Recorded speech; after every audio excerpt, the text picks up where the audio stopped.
Hey guys, this is HBK Grand making a video about XUR's visit today. So this is Friday, March 6th, and this will be the last visit of XUR for the Season of Dawn. So next week we will be seeing him when the Season of Worthy is here.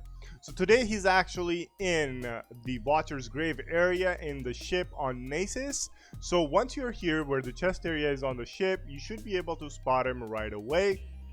One thing to remember, guys, if you have like a character that is your main, for example, let's say Hunter, Warlock, or Titan, and you have all the exotics for that character, I would recommend switching or swapping to the character you do not have the exotics from. So that makes it a lot easier to get like a role or get like an exotic that you do not currently have. So right now, like basically I'm main Hunter, but I do have like some exotics missing for my Boarlock and a lot for my Titan because that's the one that I played the least. So right now I'm on my Boarlock, and let's check out what exotic Engram did I get. So this time he has brought in the Prometheus Lands. It is a trace rifle. It shoots like a beam of solar damage, so it is pretty amazing if you guys do not have it. The catalyst is like really easy to get, and it's just like killing enemies like some of the common other exotics. But however, the damage output is a lot, so if you do not have this weapon, I do recommend getting it over here so that way you can move on to something else. Then he's brought in the Lucky Pants for your Hunter class. So with this, the perk is basically a precision hits load around the two stowed hand cannons. It is kind of really amazing to have that in your PvP. So if you guys do not have these ones, this one is recommended. However, doing like Master Nightfall strikes, you can get a better roll for this one. So do not put in like a lot of resources in leveling this piece up. Even if you get it, the only reason why I would recommend getting it, so that way your drop chance for getting other exotics becomes higher than this one. So that's where I would recommend that. Then he's brought in the Helm of St. So this is a Titan helmet, and basically the perk is a Ward of Dawn blinds enemies and grants overshield, so guarding blinds. So that is a pretty amazing ability to have, especially in PvP. You can also use this in PvE as well, so it is pretty amazing to have.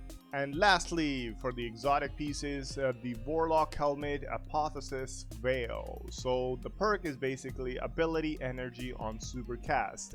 Allies get class energy as well, so while you're casting your super, if your allies are near you, they will also get their class energy, as well as you getting ability energy like your melee, your grenades, and your rifts. So that is an amazing thing to have as well.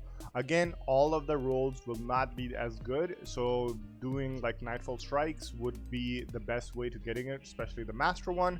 But I would recommend do not grind as much Nightfall strikes right now, because the Grandmaster will be coming in soon, so with the Season of Worthy, and we'll see like how that takes it up.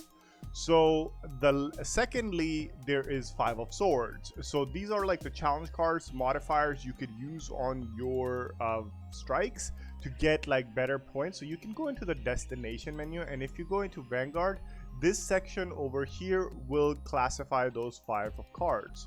Now each week at reset, there's going to be 3 like strikes that come over here. They start at 820, so not at 750. And depending on the modifiers you put on, you will have to actually play, and then you can put as much as like you want, and the higher the modifier, obviously the more points you will be able to make in that strike.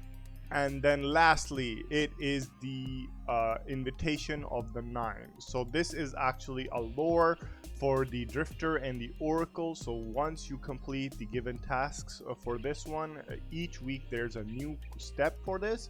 So each week you're going to be getting a different type of Invitation of the Nine, and it adds to the part of the lore. So this is part of the triumphs as well. So if you haven't done this, I would recommend starting it out right now, so that way whichever character you chose first. So I have actually finished this. The last one was called the Death, which is pretty insane because you have to actually do 3 survival crucibles, 3 rumbles, and 3 momentums or something like that. So it was pretty like insane, like, but luckily everything came in the time, so I was able to manage and do that all.